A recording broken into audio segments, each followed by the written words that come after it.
The story of Michael Tait, the Newsboys, and the explosive allegations of sexual misconduct and substance abuse has taken another monumental turn. Just as we were dissecting the band's changing narrative and the impact on Christian radio, Michael Tait himself has broken his silence. Yesterday, June 10th, Michael Tait released a public statement titled, "My Confession." And folks, this is a game changer. After weeks of allegations, mounting pressure, and the Newsboys' own evolving explanations, Tate has publicly admitted to much of the behavior detailed in the Roy's Report's investigation. Let's go through his confession, word for word. My confession, Michael Tait. Recent reports of my reckless and destructive behavior, including drug and alcohol abuse and sexual activity, are sadly, largely true. For some 2 decades, I used and abused cocaine, consumed far too much alcohol, and, at times, touched men in an unwanted sensual way. I am ashamed of my life choices and actions and make no excuses for them. I will simply call it what God calls it: sin. I don't blame anyone or anything but myself. While I might dispute certain details in the accusations against me, I do not dispute the substance of them. When I abruptly left Newsboys in January, I did so to get help. I was not healthy, physically or spiritually, and was tired of leading a double life. I spent 6 weeks at a treatment center in Utah, receiving help that may have saved my life from ultimate destruction. I have been clean and sober since, though I still have lots of hard work ahead of me. I'm ashamed to admit that for years I have lied and deceived my family, friends, fans, and even misled my bandmates about aspects of my life. I was, for the most part, living 2 distinctly different lives. I was not the same person on stage Sunday night that I was at home on Monday. I was violating everything I was raised to believe by my God-fearing dad and mom about walking with Jesus, and was grieving the very God I loved and sang about for most of my life. By His grace, I can say that for the past 6 months, I have lived a singular life, one of utter brokenness and total dependence on a loving and merciful God. I have hurt so many people in so many ways, and I will live with that shameful reality the rest of my life. I can only dream and pray for human forgiveness, because I certainly don't deserve it. I have even accepted the thought that God may be the only one who ultimately and completely forgives me. Still, I want to say I'm sorry to everyone I have hurt. I am truly sorry. It is my hope and prayer that all those I have hurt will receive healing, mercy, and hope from the merciful healer and hope giver. Even before this recent news became public, I had started on a path to health, healing, and wholeness, thanks to a small circle of clinical health professionals, loving family, caring friends, and wise counselors, all of whom saw my brokenness and surrounded me with love, grace, and prayer. Sin is a terrible thing, taking us where we don't want to go, keeping us longer than we want to stay, and costing us more than we want to pay.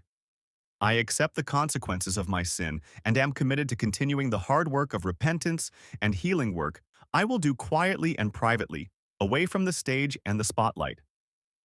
To the extent my sinful behavior has caused anyone to lose respect or faith or trust in me, I understand, deserve, and accept that.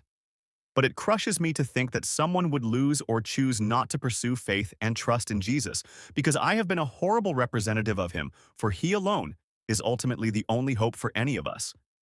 King David's prayer of repentance in Psalm 51 has been my prayer this year. Have mercy upon me, O God. According to your loving kindness, blot out my transgressions.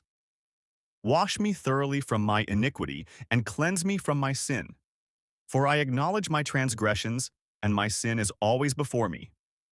Create in me a new heart, O God, and renew a steadfast spirit within me. This is a powerful, gut-wrenching confession. Tate admits that the reports of his reckless and destructive behavior, including drug and alcohol abuse and sexual activity, are sadly largely true. He specifically mentions using cocaine for some 2 decades, consuming far too much alcohol, and, crucially, at times, touched men in an unwanted sensual way. He takes full responsibility, calling his actions sin and stating, "I don't blame anyone or anything but myself." He acknowledges that he lied and deceived his family, friends, fans, and even misled his bandmates. This directly aligns with the newsboy's initial statement about a double life, and Tate now confirms he's been living two distinctly different lives. So, what does this mean?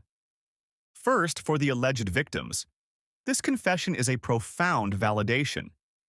After years, and in some cases, decades of silence, rumors, and denials, the person they accused has now publicly admitted to the substance of their claims. This is a crucial step towards justice and, hopefully, healing for those who have been hurt. Tate's words, "I'm sorry to everyone I have hurt. I am truly sorry," are directed squarely at them.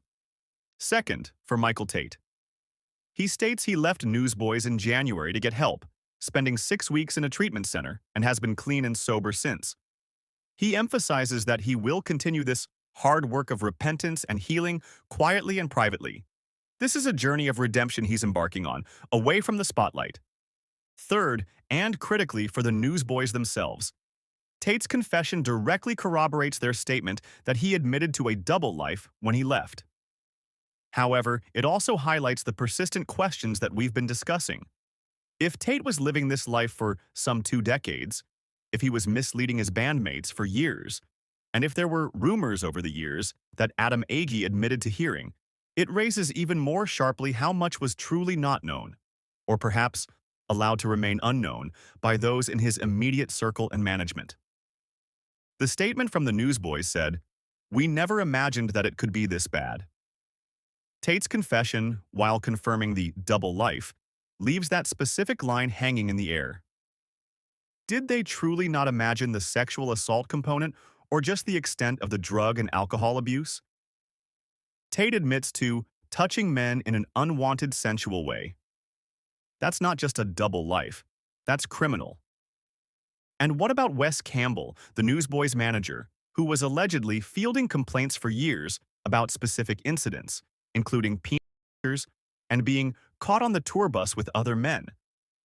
Tate's confession about touching men in an unwanted sensual way further validates the core of these complaints. If complaints were being fielded by management, how could the band truly be in the dark about the nature of Tate's double life?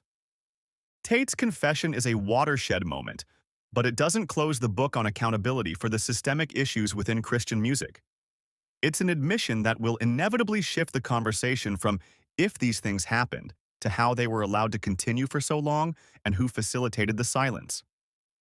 The industry's response, from K-Love's decision to wrest their music to individual radio stations pulling it, now feels even more justified in light of Tate's own words.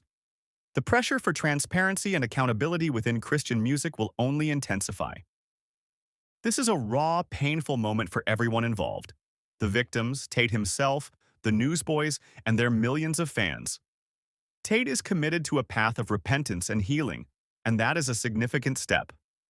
But for the Christian music industry, this confession is a stark mirror, reflecting the urgent need for systemic change and a renewed commitment to truly protecting the vulnerable. And what are your initial reactions to Michael Tate's confession? How does this change your perspective on the entire situation? Let me know in the comments below. And as always, thank you for watching. We'll continue to follow this story as it develops.